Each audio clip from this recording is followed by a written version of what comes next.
இந்த கதை ஹனுமான் குருவிடம் எப்படி கல்வி பயின்றார் என்று கூறப்போகிறது.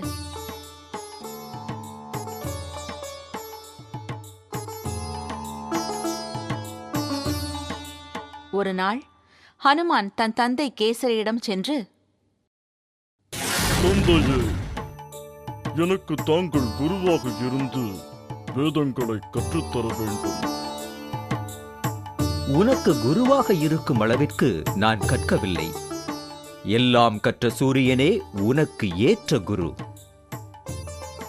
அப்படியென்றால் நான் அவரிடமே வேதங்களை கற்றுக்கொள்கிறேன். இவ்வாறு கூறி மேலே பறந்து சென்றார்.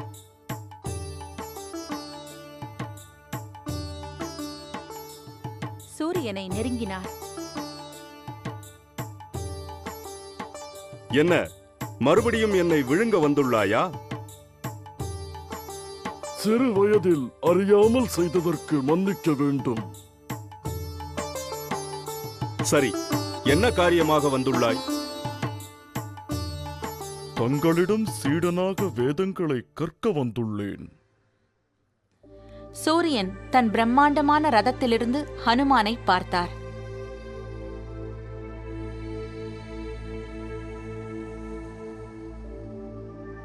நான் எப்பொழுதும் சுற்றிக் கொண்டே இருப்பேன். சீதோஷ்ண நிலைக்கு ஏற்றவாறு மாறிக்கொண்டே இருப்பேன். இதில் கவனமாக இல்லை என்றால் தவறாகிவிடும். அதனால் என்னால் உனக்கு குருவாக இருக்க முடியாது. நான் தங்களை பின்தொடர்ந்து வந்து பாடம் கற்கிறேன். அப்படியென்றால் என் வேகத்திற்கு இணையாக நீ வர வேண்டும். நான் கற்றுக் கொடுக்கிறேன். கவனமாக கேட்க வேண்டும். ஒரு முறைதான் சொல்வேன், மறுபடியும் சொல்ல மாட்டேன். இப்படி செய்தால் உன்னை சீடனாக ஏற்கிறேன். அப்படியே ஆகட்டும் குருவே.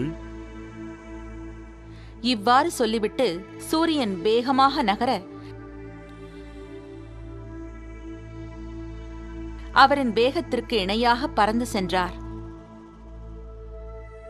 சூரியன் கற்றுக் கொடுக்க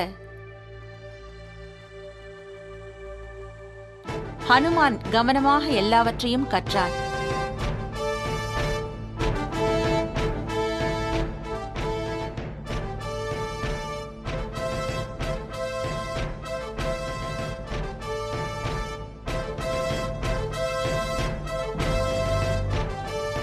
ஹனுமான், நான் உலகை 60 சுற்று வருவதற்குள் எல்லாவற்றையும் கற்றுவிட்டாய். மிக்க மகிழ்ச்சி. குருவே, எனக்கும் மிக்க மகிழ்ச்சி. தங்களை போன்றவரிடம் வேதங்களை கற்க நான் புண்ணியம் செய்திருக்க வேண்டும். தாங்கள் கற்றுக் கொடுத்ததை என்றுமே நான் நினைவில் வைத்துக் கொள்வேன். சரி, நீ குருதட்சணை தரும் நேரம். என்னால் தங்களுக்கு ஏதாவது தர முடியும் என்றால் அது என் பாக்கியம். கேளுங்கள் குருவே.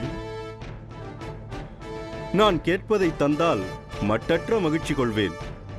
சுக்ரீவன், வானரங்களின் ராஜா, என்னுடைய மகன். அவனுக்கு நீ மந்திரியாக இருக்க வேண்டும். சரி. எப்பொழுதும் என்றைக்கும் அவனுடன் தான் இருக்க வேண்டும். உன்னால் முடியுமா என்று யோசித்துச் சொல்.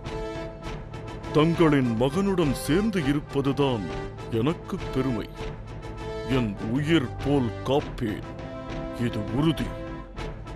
சூரியன் ஆசீர்வதிக்க அங்கிருந்து விடை பெற்றார் ஹனுமான்.